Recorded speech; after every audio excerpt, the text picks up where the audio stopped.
ljuljaj!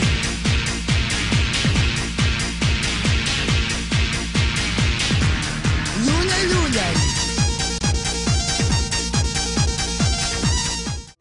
Ako vam se svidio ovaj klip, stavite Like, share i subscribe.